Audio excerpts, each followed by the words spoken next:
Assalamualaikum. Halo semua, selamat datang di media edukasi cara jitu mengatasi nyeri haid pada remaja dengan latihan fisik senam dysmenorrhea. Dysmenorrhea adalah gangguan menstruasi berupa rasa sakit atau nyeri hebat pada perut bagian bawah yang disebabkan oleh aktivitas prostaglandin. Tanda dan gejala dysmenorrhea: usia lebih muda, nyeri berupa kram dan tegang pada perut bagian bawah, nyeri timbul mendahului haid dan meningkat pada hari pertama atau hari kedua, timbul rasa tidak enak badan, lelah, mual, muntah, diare, dan sakit kepala, perasaan cemas dan gelisah, ketidakstabilan emosi selama menstruasi, dan tidak dijumpai keadaan patologik pelvik. Penyebab dysmenorrhea disebabkan oleh zat kimia yang diproduksi oleh sel-sel lapisan dinding rahim yang disebut dengan prostaglandin.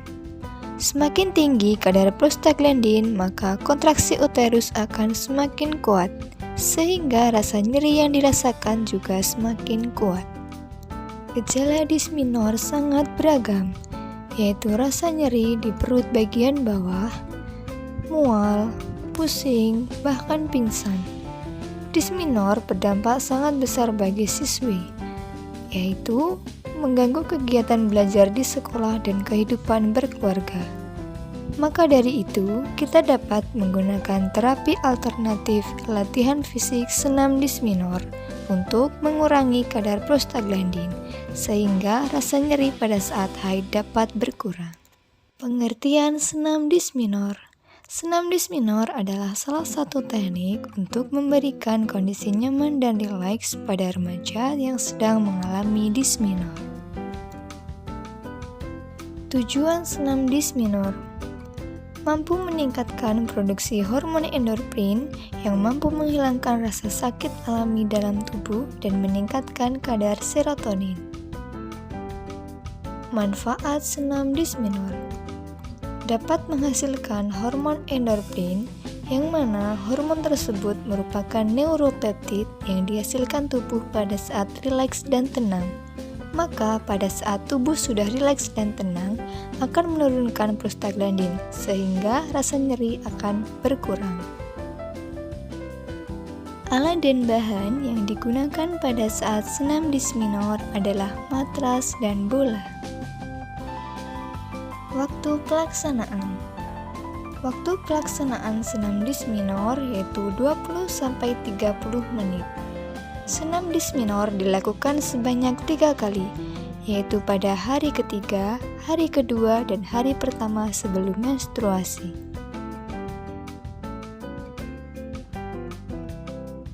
Indikasi senam dysmenorrhea: senam dysmenorrhea ditujukan kepada penderita dysmenorrhea, terkhusus pada penderita dysmenorrhea primer yang disebabkan oleh aktivitas prostaglandin. Prosedur pelaksanaan senam dysmenorrhea: gerakan pertama, pelemasan. Pelemasan terdiri menjadi 4 bagian. Gerakan pelemasan bagian 1, badan tegap, kaki dibuka selebar bahu, kedua telapak tangan lurus ke depan, dengan posisi badan membungkuk dan muka menghadap lantai. Dilakukan selama 5 detik sebanyak 3 kali. Gerakan pelemasan bagian 2, badan tegap, kaki dirapatkan dan diangkat bagian tungkainya. Kedua telapak tangan lurus ke depan dengan muka menghadap ke depan. Dilakukan selama 5 detik sebanyak 3 kali. Gerakan pelemasan bagian 3, badan tegap, kaki dirapatkan dan setengah jongkok, tangan lurus ke depan dengan muka menghadap ke depan. Dilakukan selama 5 detik sebanyak 3 kali. Gerakan pelemasan bagian 4, badan tegap, kaki dibuka selebar 2 garis lantai.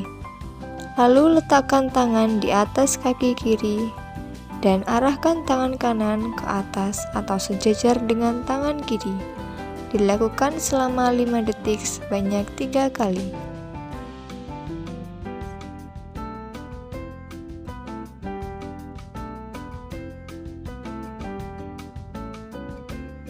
Gerakan kedua, cat strength. Gerakan cat strength terbagi menjadi 3 bagian. Gerakan cat strength bagian 1. Badan dengan posisi seperti kucing, lalu kepala ditengadahkan ke atas dan bagian perut ditarik ke bawah. Dilakukan selama 20 detik sebanyak 3 kali. Gerakan cat strength bagian 2. Badan dengan posisi seperti kucing, lalu kepala menghadap ke bawah dan bagian perut ditarik ke atas. Dilakukan selama 20 detik sebanyak 3 kali. Gerakan cat strength bagian 3. Posisi duduk dengan kedua kaki sebagai tumpuan, kedua tangan lurus ke depan dan diletakkan di lantai, dengan kepala menghadap lantai. Dilakukan selama 20 detik sebanyak 3 kali. Gerakan ketiga, lower trunk rotation. Gerakan lower trunk rotation dibagi menjadi 3 bagian. Gerakan lower trunk rotation bagian 1. Tidur terlentang dengan kedua tangan direntangkan di samping kanan dan kiri badan. Dengan kedua kaki dirapatkan dan ditekuk, kemudian diletakkan di samping kanan badan. Dilakukan selama 20 detik sebanyak 3 kali.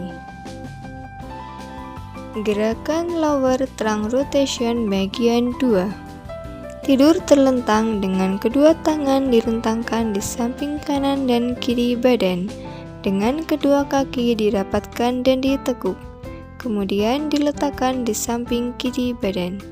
Dilakukan selama 20 detik sebanyak 3 kali. Gerakan lower trunk rotation bagian 3. Tidur terlentang dengan kedua tangan direntangkan di samping kanan dan kiri badan. Dengan kedua kaki dirapatkan dan ditekuk, kemudian diangkat ke atas. Dilakukan selama 20 detik sebanyak 3 kali. Gerakan keempat, buttock stretch. Dilakukan dengan tidur terlentang dengan kedua tangan kanan dan kiri diletakkan di paha kanan dan kiri.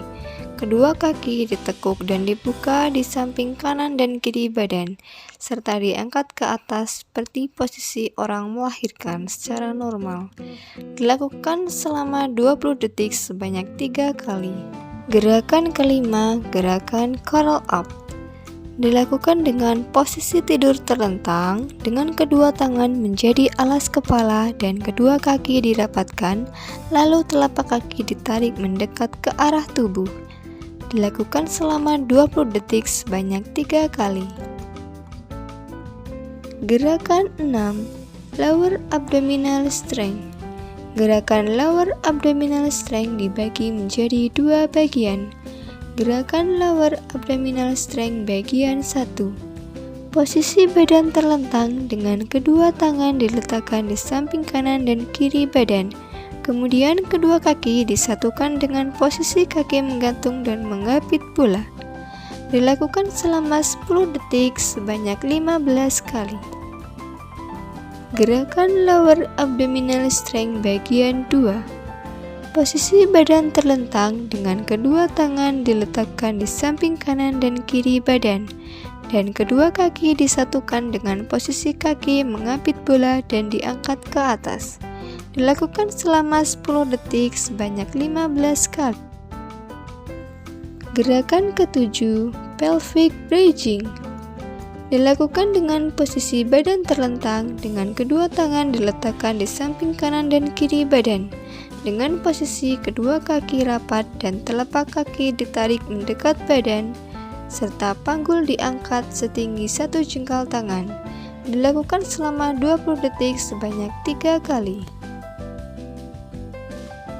Gerakan ke-8 atau gerakan terakhir dilakukan dengan posisi duduk dengan kaki bersila, lalu menghirup nafas melalui hidung, ditahan selama 3 detik, lalu dihembuskan melalui mulut. Dilakukan sebanyak 5 kali. Hasil latihan fisik senam dis minor.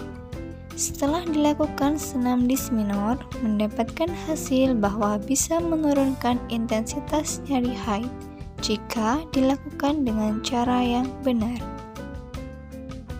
Baiklah, kita sudah selesai melakukan latihan fisik senam dis minor untuk menurunkan nyeri haid pada penderita dis minor.